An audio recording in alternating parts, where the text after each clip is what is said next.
Hello everyone and welcome you all to my YouTube channel. So आज हम chapter number 1 करेंगे जो कि क्लास 12th हिस्ट्री का फर्स्ट चैप्टर है, ब्रिक्स बीड्स एंड बोन्स, जो कि हमारी हड़प्पन सिविलाइजेशन के ऊपर बेस्ड है। सो इस चैप्टर को स्टार्ट करने से पहले मैं थोड़ी सी इंट्रोडक्शन देना चाहती हूँ ताकि इस चैप्टर का आपको बैकग्राउंड समझ आ जाए और आपको ये चैप्टर इंटरेस्टिंगली समझ आए। तो सबसे पहले सिविलाइजेशन का मतलब क्या होता है, अब मैं आपको एक एग्जांपल के थ्रू एक्सप्लेन करती हूँ ना। हमें पता है कि हमारे एरिया में, हमारे इंडिया में मुगल्स ने रूल किया।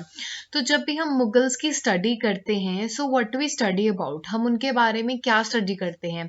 हम उनका कल्चर स्टडी करते हैं, हम उनकी कम्युनिटी स्टडी करते हैं और हम उनका वे ऑफ लाइफ स्टडी करते हैं कि वो कैसे रहते थे, वो जीने के लिए क्या क्या करते थे, कौन सी वो सबसिस्टेंस स्ट्रैटेजीज थी जिसके थ्रू वो मतलब सबसिस्टेंस करते थे, अपना सरवाइव करते थे। उनकी एडमिनिस्ट्रेशन कैसी थी, उनकी जो सारी maintenance of law and order कैसी थी। सो इसके बारे में हम यही पढ़ते हैं। सो वैसे ही जैसे हमने मुगल्स के बारे में पढ़ा है, वैसे ही हम एक कल्चर है, एक सिविलाइजेशन है जिसे हम हड़प्पन सिविलाइजेशन बोलते हैं, हम उसके बारे में पढ़ेंगे ना। अब सिंपली आप इसको समझने के लिए आप याद रख लो कि एक हड़प्पा एक प्लेस है जो कि एक एंशियंट प्लेस है, इंडिया की सबसे एंशियंट प्लेस है जहाँ पे लोग सबसे पहले इंडिया के लोग वहाँ पे आए थे और उन्होंने अपनी सेटलमेंट अपनी सेटल की थी। वहाँ के लोग वहाँ आए, उन्होंने अपना एरिया सेटल किया और वो वहाँ जीने लग गए। तो इसी के बारे में ये पूरी हिस्ट्री है।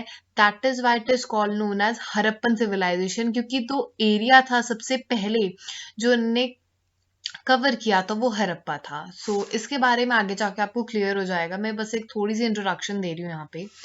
उसके बाद आता है हमारा इंट्रो हमारा कि कैलकोलिथिक एज। जब ये सिविलाइजेशन आई थी और जो लोग यहाँ पे जब सेटल हुए थे, तो उस टाइम कैलकोलिथिक एज चल रही थी। कैलकोलिथिक एज वो होती है जहाँ पे कॉपर और ब्रॉन्ज का यूज होता है। तो इसका सिंपली सा मतलब है, वहाँ के लोग कॉपर और ब्रॉन्ज का यूज जानते थे, they were aware of the uses of the copper and the bronze. जो कॉपर और कैलकोलिथिक एज वो फॉल करती है, वो 1800 बीसी से 1100 बीसी करती है। तो इसका मतलब है कि यही वो टाइम पीरियड था जब ये हड़प्पन सिविलाइजेशन एग्जिस्टेंस में आई। इसकी एक फीचर है कि ये वर्ल्ड की ओल्डेस्ट सिविलाइजेशन है। सबसे पहले जब हम इंडियन हिस्ट्री स्टडी करते थे, जब हम एंशियंट इंडियन हिस्ट्री स्टडी करते थे, तो हमें हमेशा ये रहता था कि जो ऋग वैदिक सिविलाइजेशन है, जो ऋग वेदा पीरियड है, वो सबसे ओल्डेस्ट सिविलाइजेशन है। बट आफ्टर एक्सकावेशन, जब 1800s में एक्सकावेशन हुई थी, तब हमें पता चला कि इंडिया की सबसे ओल्डेस्ट सिविलाइजेशन हड़प्पन सिविलाइजेशन ना ही ऋग्वेदा है, जो कि हम हमेशा से मानते हैं गंगा के पास सबसे पहली सिविलाइजेशन आई थी। वो जो हमारी थ्योरीज थी वो सारी फॉल्स प्रूव हो गई थी जब ये सिविलाइजेशन फाउंड हुई थी। और एक कंटेम्प्रेरी थे मायास के, हमने मायास के बारे में अपनी क्लास 11th में पढ़ा होगा। इस सिविलाइजेशन के बहुत सारे नाम हैं और मैं आपको विद रीजन एक्सप्लेन करूंगी। इसे हड़प्पन सिविलाइजेशन इसीलिए कहा जाता है क्योंकि जब सबसे पहले इस सिविलाइजेशन पे नजर पड़ी थी और जब सबसे पहले हमने एक्सकावेशन या इसके बारे में पढ़ना शुरू किया था, इसकी एक्सकावेशन स्टार्ट हुई थी, सबसे पहली साइट थी वो हड़प्पा ही थी। हड़प्पा ही वो साइट थी जो सबसे पहले डिस्कवर्ड की गई थी और हड़प्पा ही साइट थी जो सबसे ज्यादा लार्ज, सबसे बड़ी साइट थी। इसको प्री आर्यन सिविलाइजेशन इसलिए कहा जाता है क्योंकि ये आर्यन से पहले आई थी ये सेटलमेंट। इसे इंडस वैली सिविलाइजेशन इसलिए कहा जाता है क्योंकि जो मोस्ट ऑफ द साइट्स है, मेजॉरिटी सबसे ज्यादा साइट्स जो है वो इंदस रिवर इंदस के पास पाई जाती, इसीलिए इसे इंदस वैली सिविलाइजेशन कहा जाता है। इसे मेजर हड़प्पन कल्चर इसी कहा जाता है। मेजर का मतलब होता है जब हम अपनी लाइफ की एक ऐसे स्टेज पे होते हैं जहाँ की हम फुल्ली डेवलप्ड होते हैं, mentally, physically and from every angle we are developed. In the same way जो ये हड़प्पन सिविलाइजेशन थी, it was a very advanced civilization or simply a urban civilization, that is why हम इसको मेजर हड़प्पन कल्चर बोलते हैं। ये थी हमारी एक छोटी सी इंट्रोडक्शन इसके बारे में। अब हम डायरेक्टली चैप्टर के अकॉर्डिंग पढ़ने वाले हैं जो कि हमारी एनसीईआरटी बुक्स में रिलेटेड है। उससे पहले मैं आपको एक चीज बताना चाहती हूँ। एक बहुत ही इंटरेस्टिंग थिंग है कि ये साइट डिस्कवर्ड हुई कैसे। कि ये साइट डिस्कवर्ड हुई कैसे। नाउ बहुत सारी बुक्स में अलग अलग स्टोरी लिखी है, but one of the most जो मानी जाती है वो यही था कि इन 1828 एडी में क्या हुआ था इन पाकिस्तान। बेसिकली जो हमारी ये हरप्पा साइट है ये हमारी मोंटगोमेरी डिस्ट्रिक्ट में है, जो करंटली हमारी पाकिस्तान में है। सो उस टाइम क्या था, हमारे एक ऑफिसर थे, ब्रिटिशर्स का रूल था, उनका नाम था Charles mason. His name was Charles mason. Charles mason ने क्या हुआ था, उस टाइम क्या हो रहा था, हमारे रेलवे ट्रैक्स बिछ रहे थे। सो जब ये हरप्पा की साइड से रेलवे ट्रैकिंग के लिए वहां पे मैपिंग हो रही थी, वहां पे देखा गया, तो चार्ल्स मेसन ने नोटिस किया कि जब हमारी टोपोग्राफी ऐसे जा रही है तो टोपोग्राफी बीच में ऐसे होने लगी। देयर वॉज अ माउंट, एक पहाड़ी सी, वो पहाड़ी बहुत ही डिफरेंट लग रही थी। ऐसा लग नहीं रहा था कि वो नेचुरली बनी है, ऐसा लग रहा था इट वाज आर्टिफिशियल, बिकॉज जब टोपोग्राफी सीधी जा रही है तो ऐसी कैसे जा सकती है। सो चार्ल्स मेसन ने वहां ऑर्डर दिया कि यहाँ पे एक्सकावेशन करनी चाहिए। तो क्या हुआ, एक्सकावेशन की, पर उन्होंने इतना खास ध्यान नहीं दिया। बट बाद में जब क्यूनिंगहैम डायरेक्टर जनरल बने आर्कोलॉजिकल सर्वे ऑफ इंडिया, तो उन्होंने इस प्लेस को विजिट किया। फिर इन्हें यहाँ पे सील्स मिले, जो कि हमने फर्स्ट स्लाइड में देखी थी, वैसे सील्स मिले। और फिर फर्दर उन्होंने इस पे एक्सकावेशन स्टार्ट की, and we excavated one of the most oldest ancient civilization of the world as well as of India, that is Harappan civilization. So ऐसे हमें एक civilization मिली। मतलब there was no chance, अगर वहाँ रेलवे ट्रैक ना बिछती तो शायद आज हमें civilization ना मिलती। So it was a very small introduction। अब हम चैप्टर के स्टार्टिंग में आ जाते हैं।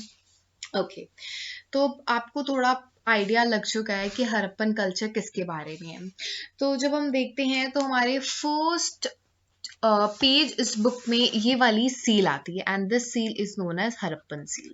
इस सील को हरप्पन सील कहा जाता है। So basically this is Harappan seal. ये एक लौता आर्टिफैक्ट है जो कि सिविलाइजेशन को रिप्रेजेंट करता है। कभी भी आपको ये सील दिख जाए, so you will come to know that ये हरप्पन सिविलाइजेशन से है।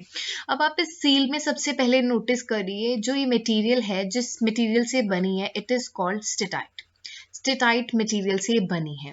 Now you'll notice this is a kind of animal. This is also so ये हमें animal motifs, इन्हें animal motifs कहते हैं, and this is something which has been written in words, जिसे हम script कहते हैं। Now this script has not been yet deciphered. इस script को आज तक decode नहीं किया गया है। We don't know it. This work is still going on.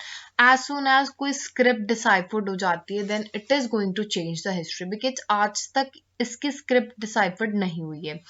तो बेसिकली ये सबसे ज्यादा अट्रैक्टिव और एक ओनली यूनिक पीस है सिविलाइजेशन का। ऐसी बात नहीं है, they are other sculptures also, they are other, बहुत सारी मूर्तियां हैं इससे रिलेटेड, बट इस सील को सबसे यूनिक माना जाता है और it gives a representation to this civilisation.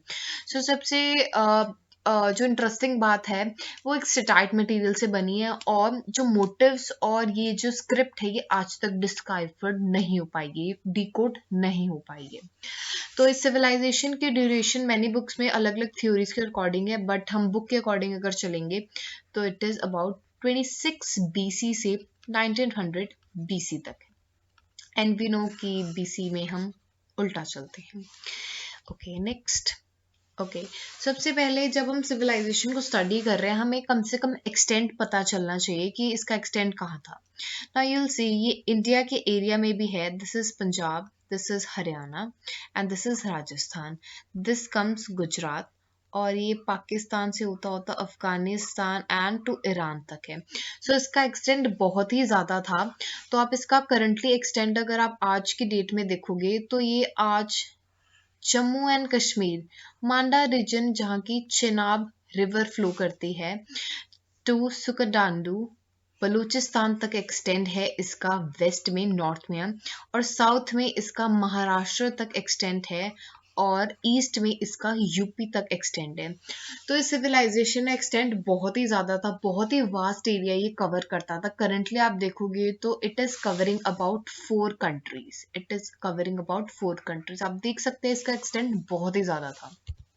Next, ना अर्ली हड़प्पन कल्चर, जिस कल्चर के बारे में हम बात कर रहे हैं it is major Harappan culture. जिस कल्चर के बारे में हम बात करेंगे वो मेजर हड़प्पन कल्चर है। अब मेजर हड़प्पन कल्चर आया है तो उससे पहले भी तो कुछ होगा वहां, तभी वो लोग वहां शिफ्ट हुए, इनको वहां रिसोर्सेज मिले तभी वो लोग वहां पे शिफ्ट हुए।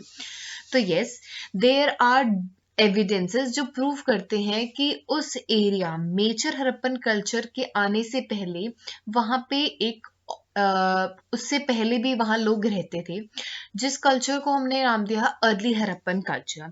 तो अर्ली हड़प्पन कल्चर की क्या बात थी, जैसे कि मैंने मेजर हड़प्पन कल्चर में बताया कि ये बहुत ही अर्बनाइज्ड थे। They know how to do a town planning, बहुत ही ज्यादा अवेयर लोग थे। They were well civilized people. तो अर्ली हड़प्पन कल्चर के लोग थे वो थोड़े रूरल टाइप थे, they were not much aware about their town planning. तो उसको हम क्या कहते हैं, बिफोर मेजर हड़प्पन कल्चर को हम अर्ली हड़प्पन कल्चर कहते हैं, जो कि माना जाता है कि 3000 बीसी से पहले था। इस कल्चर में क्या प्रॉपर्टीज और क्या एसोसिएटेड था, यहाँ पे पोट्री फेमस थी, एग्रीकल्चर और pastoralism. Pastoralism is related to animals, animals के रिलेटेड है। सो ये एक्टिविटीज होती थी, स्मॉल सेटलमेंट्स होती थी, रूरल सिविलाइजेशन होती थी, कोई ज्यादा बड़ी बिल्डिंग्स थी। तो मतलब ये ज्यादा एडवांस नहीं थी, जो मेजर हड़प्पन थी वो ज्यादा एडवांस थी। सो यू विल फाइंड ये जगह है, ये सारी अर्ली हड़प्पन कल्चर की है, ये सारी साइट्स अर्ली हड़प्पन कल्चर की है। और आप एक बात नोटिस करोगे, जहाँ पे अर्ली हड़प्पन कल्चर था उसी एरिया में मेजर हड़प्पन कल्चर के लोग आए, और उसके लिए रीजंस भी है। रीजन सबसे पहला ये है कि अगर यहाँ पे लोग रहते थे तो यहाँ पे ऑब्वियस सी बात है कुछ ना कुछ होगा। There might be resources such as, यहाँ पे वाटर होगा, यहाँ पे फॉरेस्ट होगा, यहाँ पे there might be different kind of resources, तभी लोग यहाँ पे सेटल हुए। जैसे ये सिविलाइजेशन खत्म हुई, नाउ वी डोंट नो कैसे खत्म हुई, पर देयर आर प्रूव्स कि ये सिविलाइजेशन खत्म हो गई थी तभी लोगों ने आके यहाँ पे सेटलमेंट की। इन सिंपल वर्ड्स मेरे कहने का मतलब सिंपल ये है कि जिस एरिया में अर्ली हड़प्पन कल्चर के पीरियड सेटल थे वो ही एरिया मेजर हड़प्पन के लोगों ने कवर किया था, और उसके रीजंस यही हैं, वहाँ पे अवेलेबल थे रिसोर्सेज। नेक्स्ट, सबसिस्टेंस स्ट्रैटेजी, जो हमारा सेकेंड सब टॉपिक है, सबसिस्टेंस स्ट्रैटेजी। सो सबसिस्टेंस स्ट्रैटेजीज क्या होती है, बेसिकली वो कौन से काम करते थे, वो कौन से स्ट्रैटेजीज अडॉप्ट करते थे जिसकी वजह से जिंदा रहे। एक जिंदा रहने के लिए बंदे को क्या चाहिए होता है, he need food, he need shelter, this much he need. वो खाना कहाँ से खाते थे, शेल्टर कहाँ से आता था, उनका सोर्स ऑफ इनकम क्या थी, this is all we are going to discuss. So सबसे पहले जब हम फूड की बात करते हैं तो वो वेज नॉन वेज दोनों खाते थे, wheat, barley, rice, vegetables, fruit, meals, everything, pork, वो सब कुछ खाते थे। देन उसके बाद आता है हमारा डोमेस्टिकेशन ऑफ एनिमल्स। एनिमल्स कौन से उन्होंने अपने पास रखे थे, बुल रखा था, बुल फॉर बेसिकली फील्ड की प्लॉइंग के लिए, cow for the various kinds of items such as milk, buffalo, sheep, goat, pig. Wild animals भी थे जैसे कि बोर, डियर, घड़ियल। So this is boar, basically ये बोर है। घड़ियल, बोर एंड घड़ियल हैव एक्सटेंडेड, वो नहीं रहे अब। घड़ियल, ना दिस इज घड़ियल। घड़ियल में इसकी ये चीज बहुत ज्यादा शार्प होती थी। So this is the difference between a crocodile and घड़ियल। अगला है एग्रीकल्चर। तो एग्रीकल्चर के भी प्रूव्स हैं। सबसे पहले क्या प्रूव है, प्लॉ फील्ड बाय बुल्स। ठीक है, जो उसके फील्ड्स हैं वो प्लॉ किए हुए थे, जोते गए थे बुल से। टू सेट्स ऑफ फरोज, क्या होता है कि बेसिकली ये फील्ड है, उसमें हमने ऐसे उसके सेट्स बना रखे हैं ताकि हम यहाँ पे कोई भी क्रॉप उगा सकें। इरिगेशन फैसिलिटीज भी होती थी, कैनाल्स के प्रूफ भी मिले हैं, there are water reservoir. So we come to know वहाँ पे फूड भी वो कैसे लेते थे, डोमेस्टिकेशन ऑफ एनिमल्स भी होती थी, और एग्रीकल्चर भी है। And this is basically terracotta culture of bull, मतलब उस टाइम लोगों को बुल का भी पता था। Okay, now we come to the main topic जो कि है टाउन प्लानिंग। टाउन प्लानिंग सबसे यूनिक फीचर है इस सिविलाइजेशन का। अब वो यूनिक कैसे है, सबसे पहले मैं बताती हूँ। सिटाडेल एंड लोअर टाउन, इनकी टाउन में एक खास बात थी। इनकी टाउन 2 पार्ट्स में डिवाइड थी। There town was divided into 2 part. एक होता था अपर एरिया, जो कि ऊपर होता था, एक होता था नीचे, जो कि प्लेन एरिया पे होता था। इसको सिटाडेल कहते थे एंड इसको लोअर टाउन कहते थे। अब ये टाउन प्लानिंग सारी बिग बिग टाउन्स में फॉलो की जाती थी, both in Harappa and in Mohenjodaro. यही टाउन की प्लानिंग थी। पूरी टाउन 2 हिस्सों में बटी हुई थी, लोअर टाउन और सिटाडेल। लोअर टाउन में क्या होता था, वहां पे ऑर्डिनरी लोगों के हाउसेस होते थे, जैसे आम लोगों के घर हो गए। यहाँ पे आपको हाउस भी मिल जाते थे, यहाँ पे आपको वेयर हाउसेस भी मिल जाते, कोल्ड स्टोर भी मिल जाते, सब कुछ मीन्स वहां यहाँ सब कुछ मिलेगा जो कि एक ऑर्डिनरी बंदा करता है, उसकी जरूरत। सिटाडेल कुछ ऐसा एरिया था जहाँ पे रॉयल्स रहते थे। दूसरा, यहाँ पे बहुत ही इम्पोर्टेंट बिल्डिंग्स थी। फॉर एग्जाम्पल ग्रेट बाथ यहाँ था, यहाँ पे एक स्टोरेज होम भी था। तो सिटाडेल एक इम्पॉर्टेंट एरिया था, वेराज लोअर टाउन भी इम्पॉर्टेंट था, पर वो ऑर्डिनरी जो आम लोग थे, जैसे उनके घर हो गए, दुकानें हो गई और कंपनीज, इंडस्ट्रीज, मेरा मतलब वो नहीं, मतलब बेसिकली वहाँ पे बिल्डिंग्स होती थी जहाँ पे लोग अपना सबसिस्टेंस करते थे, जैसे कि एग्रीकल्चर का मटेरियल स्टोर कर लिया। This was the difference. So हमारे टाउन डिवाइडेड थे। So it was a bit rich area और दिस वाज ऑर्डिनरी लोगों के लिए यूज किया जाता था। जो सिटाडेल होता था वो वेस्ट में था, जैसे मैंने बताया, ये हमारा वेस्ट हो गया और ये ईस्ट हो गया, ठीक है। और वो रेस था आर्टिफिशियल प्लेटफॉर्म पे। आर्टिफिशियल प्लेटफॉर्म था, मतलब ये बनाया गया था जानबूझ के, क्योंकि because they wanted to differentiate, उन्हें अलग रखना था इस सिटाडेल को ऑर्डिनरी। तो इसके डिफरेंसेस, इसका रीजन भी यही हो सकता था, शायद वहां पे सोशल डिफरेंस एग्जिस्ट करते हूँ, तभी वो डिफरेंशिएट करना चाहते थे इस एरिया को इस एरिया से, बिकॉज जो ये एरिया था वो एक आर्टिफिशियली बनाया गया एरिया था। एंड दूसरा था फोर्टिफाइड, वो मतलब चारों तरफ से उसकी बाउंड्री थी। और लोअर टाउन जो था वो हमारा ईस्ट में था और एक रेजिडेंशियल एरिया था। सेकंड सबसे इम्पोर्टेंट जो फीचर है वो है drainage system.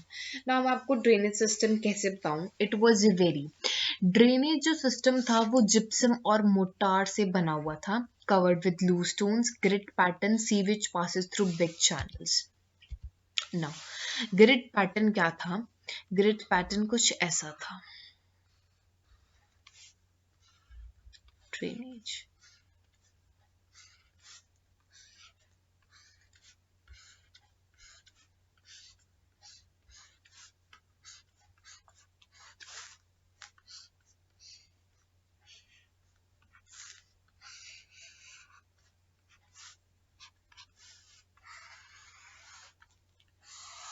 Okay, drainage system सबसे यूनिक फीचर है, हमारी बुक में भी बार बार ये चीज हाईलाइट की गई है। सबसे पहले फीचर था कि टाउन प्लानिंग करने से पहले जिस तरह की वहाँ टाउन प्लानिंग हमें मिली है, उससे कंक्लूजन ये निकलता है कि सबसे पहले ड्रेन्स लेआउट की गई थी, सबसे पहले ये ड्रेन्स बनाई गई थी, उसके बाद यहाँ पे घर बनाए गए थे। It is a proof. ये कितनी बड़ी बात है कि यहाँ पे पहले ड्रेन्स बनाई गई थी, उसके बाद यहाँ पे हाउसेस बनाए गए थे।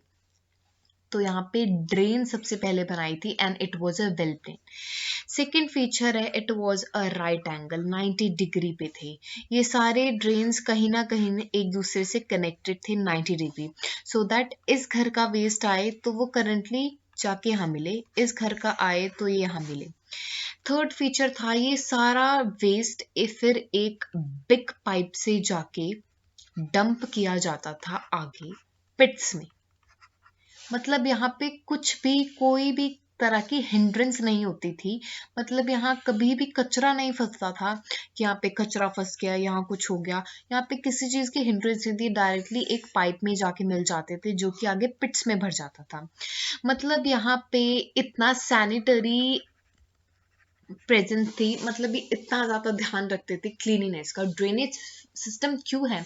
क्योंकि आज भी अगर हम देखेंगे इंडिया को, यूल सी ये 5000 ईयर्स पहले की बात है, और आज भी इंडिया में ऐसे ड्रेनेज सिस्टम हर जगह नहीं मिलेंगे। ओनली एडवांस सिटीज जो है, या आपको चंडीगढ़ वगैरह, यहाँ पे आपको ये सिस्टम मिल सकता है, बट वहाँ पे आपको नहीं। उस टाइम आप सोच सकते हो कि कितना ध्यान रखते थे। It was a great pattern. दूसरा था, जो ये हमारी ड्रेन्स बनती थी ना, ये ऐसे ही नहीं हम इसको जोड़ देते थे। ये जिप्सम प्लस मोटार, जो कि बहुत ही ज्यादा स्ट्रॉन्ग मटेरियल होता था, उससे बनाए जाते थे। दूसरी बात, ये ड्रेन्स को खुला नहीं छोड़ते थे, इसके ऊपर हमेशा ही बड़े बड़े ब्रिक्स और बड़े बड़े बोर्ड से इसको ढक दिया जाता था, ताकि there might be some reason, ताकि कोई गिर मत जाए यहाँ पे। और उसका अदर रीजन हो सकता था ताकि to keep away from bacteria from other diseases. तो ये इतना ज़्यादा ध्यान रखते थे। सो ड्रेनेज सिस्टम सबसे यूनिक फीचर है आज तक का इसमें। नाउ ड्वेलिंग्स मीन्स हाउस का स्ट्रक्चर कैसा था। तो no stone buildings as such, सारी ब्रिक्स से बनी होती थी, कोई भी ऐसे नहीं था कि स्टोन से बनी होती थी।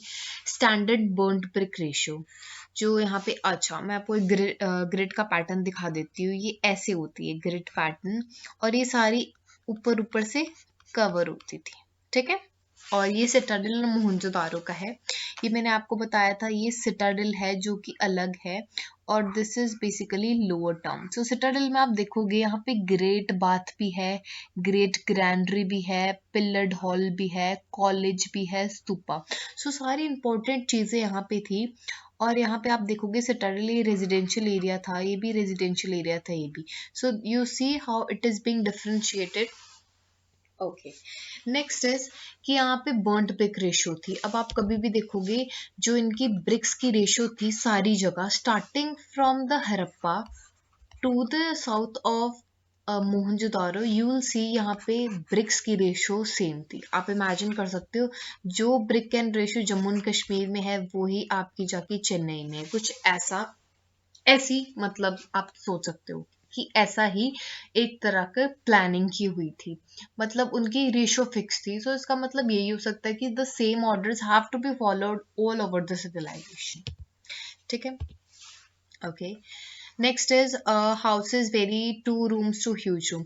घर के 2 कमरे भी हो सकते थे, और वो बहुत बड़ा घर भी था, ठीक है। Square courtyard entrance to house for from side alleys. इसका मतलब है कि बेसिकली आपका घर है, वहां पे कोर्टयार्ड होगा ऐसे करके, जो ओपन होता है, और आपकी एंट्री साइड से होती थी, आप साइड में से कहीं भी एंट्री कर सकते थे। Next, no windows open on the street. Windows कभी भी स्ट्रीट की तरफ नहीं खुलती थी।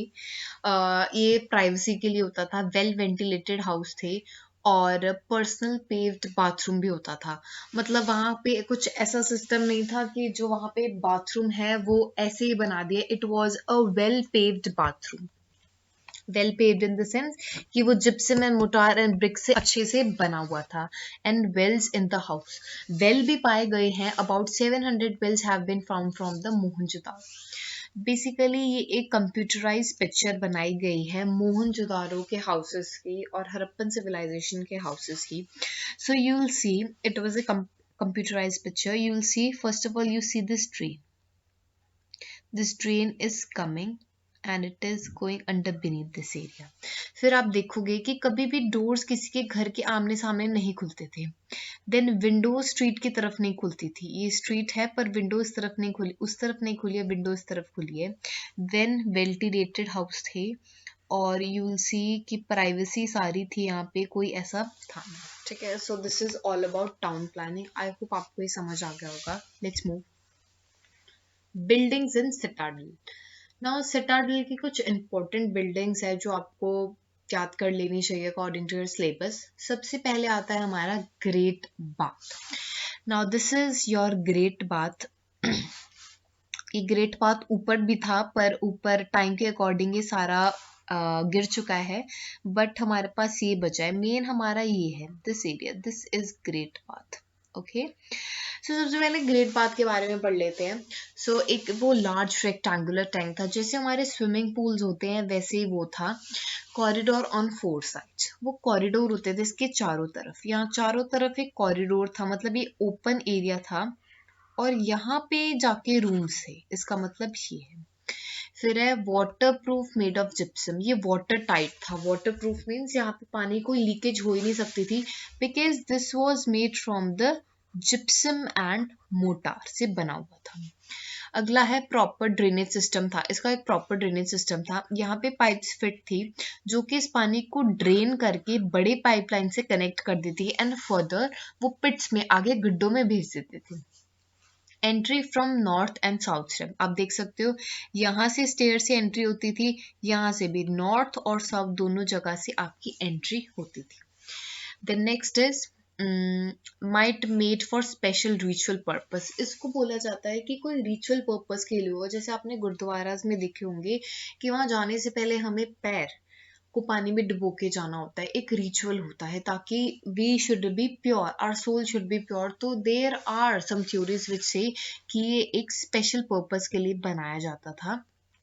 Building in north with 8 bathroom, तो इट इज प्रिडिक्टेड दैट ये कॉरिडोर्स के यहाँ पे बाथरूम्स होते थे, so that person could change. So basically special ritual purpose के लिए। सो यू कुड सी, ये मैंने बहुत ही क्लियर पिक्चर निकाली है, so you could see this, ठीक है।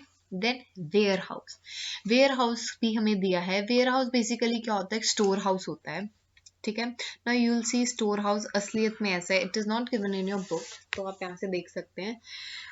ये एक स्टोर हाउस होता था जो कि अंडरग्राउंड होता था। कुछ थ्योरीज बोलती हैं कि इसके ऊपर भी स्ट्रक्चर था जो कि टाइम के अकॉर्डिंग हट गया है, बट देयर इज स्पेस, यहाँ पे अंदर एक स्पेस है जहाँ पे आप कुछ भी स्टोर कर सकते हो। So this is warehouse and this is Citadel.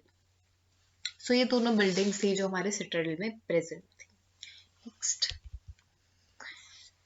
Now next subtopic is tracking social differences. Now हमें ये भी जानना है क्या उस टाइम कोई सोशल डिफरेंसेस थे। अब कुछ हमें ऐसे क्लूज मिले हैं जिसके थ्रू हमें ये पता चलता है कि हाँ वहाँ पे कुछ सोशल डिफरेंसेस थे। सबसे पहले बरियल्स। अब बरियल से हम कैसे पता कर सकते हैं कि कैसे सोशल डिफरेंसेस हो सकते हैं।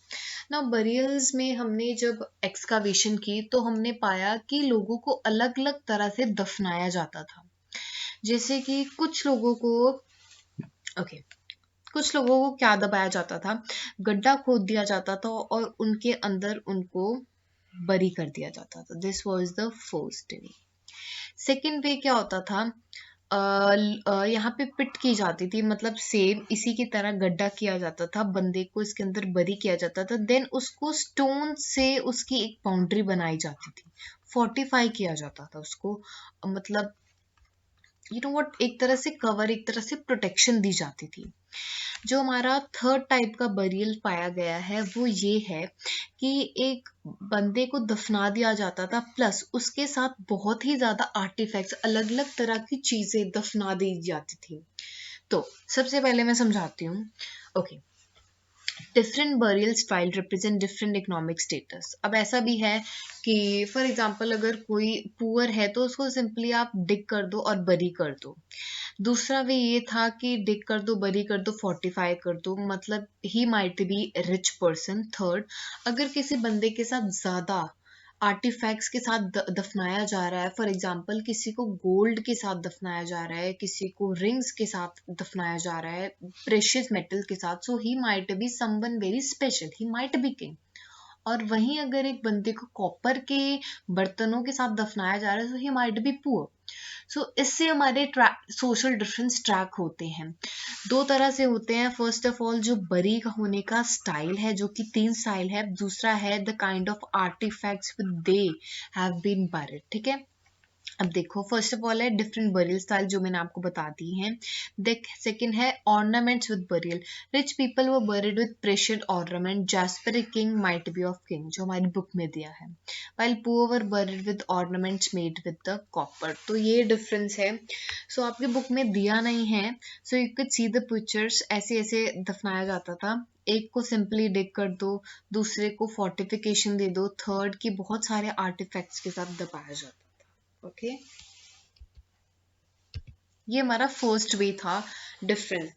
दूसरा वे है हमारा आर्टिफैक्ट्स के।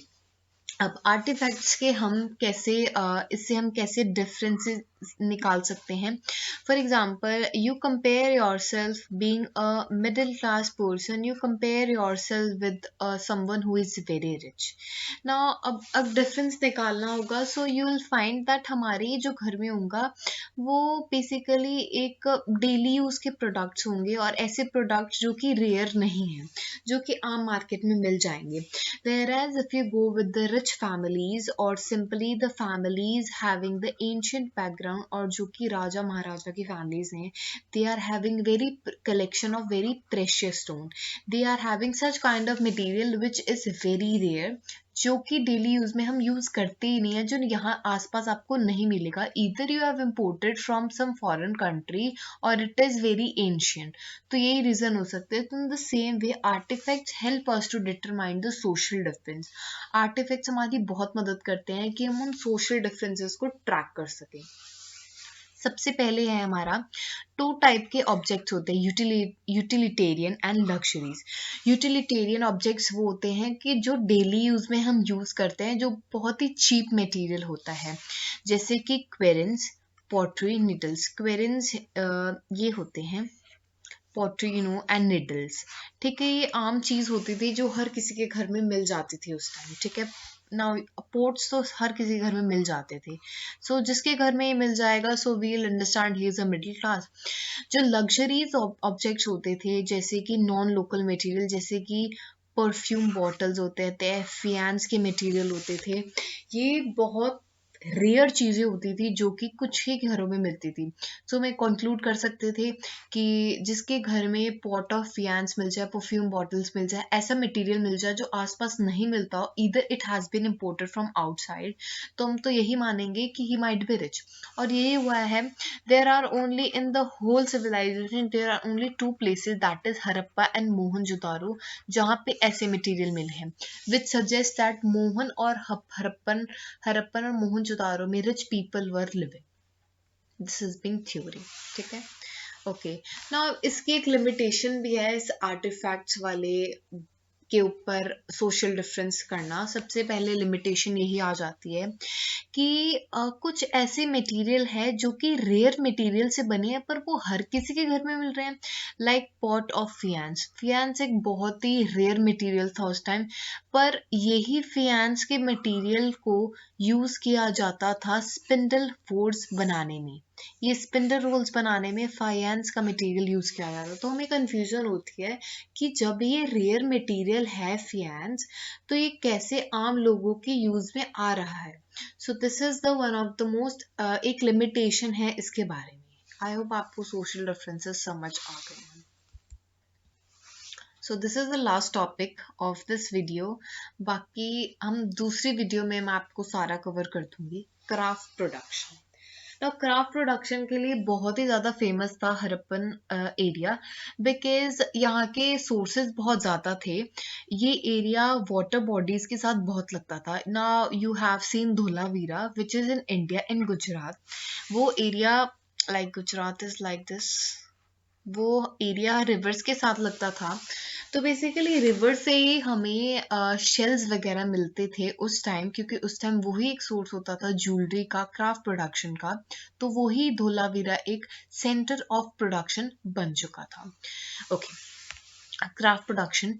चानुदारू was a site of Harappan civilization which was devoted to craft production. ठीक है, चानुदारू एक एरिया था, एक साइट थी जो कि हम क्राफ्ट प्रोडक्शन के लिए जानी जाती थी, बिकॉज वहाँ क्राफ्ट प्रोडक्शन सबसे ज़्यादा होता था, वहीं सबसे ज़्यादा रिसोर्सेज थे, और वहीं से सारी सिविलाइजेशन के डिफरेंट पार्ट्स में वहाँ से एक्सपोर्ट किया जाता था। Material use for production was stones होते थे जैसे कि कैरनिन, जैस्पर, क्रिस्टल, स्टेटाइट, मेटल भी यूज होता था, copper, bronze, gold, shells, beads भी यूज होते थे, बहुत अलग अलग टाइप के मटेरियल यूज होते थे.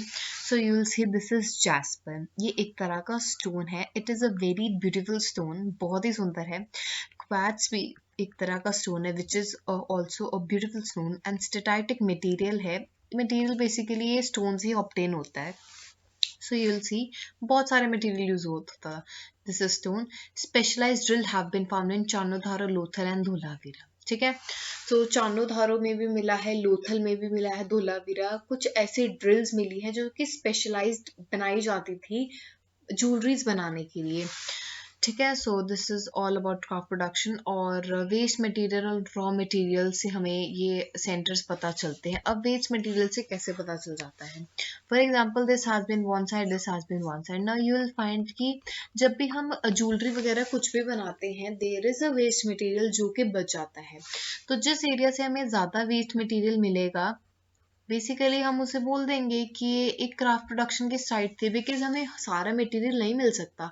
क्योंकि उस टाइम क्या होता था, according to the book which has been written, NCERT के अकॉर्डिंग ये लिखा गया है कि जो कि ऑब्जेक्ट जब बन जाता था तो ज़रूरी नहीं कि वो वहाँ आपको उसी स्टेट में मिले. क्या पता अगर वो टूट जाए, इट कैन बी रिसाइकिल्ड, वो रिसाइकिल होके दोबारा भी बन सकता था.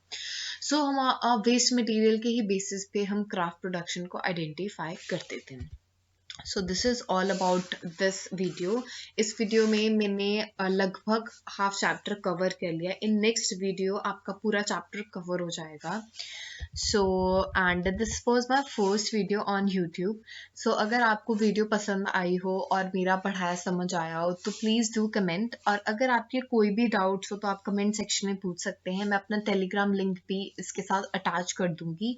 आप उस पर भी मुझे क्वेश्चंस पूछ सकते हैं. And please do tell me कि मैं कैसा पढ़ाती हूँ, आपको मेरा पढ़ाया समझ आता है, सो दैट आगे मैं कंटिन्यू कर सकूँ. एक मैं जल्दी से आपको कंक्लूजन दे देती हूँ कि आज हमने क्या पढ़ा. आज सबसे पहले मैंने आपको इंट्रोडक्शन दी हड़प्पन सिविलाइजेशन के बारे में. उसके बाद मैंने आपको एक्सटेंट बताया कि कितना एक्सटेंट था इसका. देन मैंने आपको बताया अर्ली हड़प्पन कल्चर में क्या हुआ था.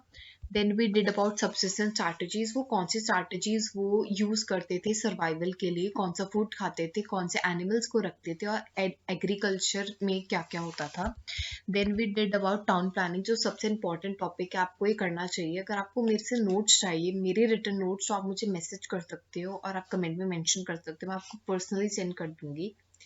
Then we did about town planning, कि टाउन प्लानिंग में क्या होता था, टाउन को 2 हिस्सों में डिवाइड किया जाता था, सिटाडेल एंड लोअर टाउन.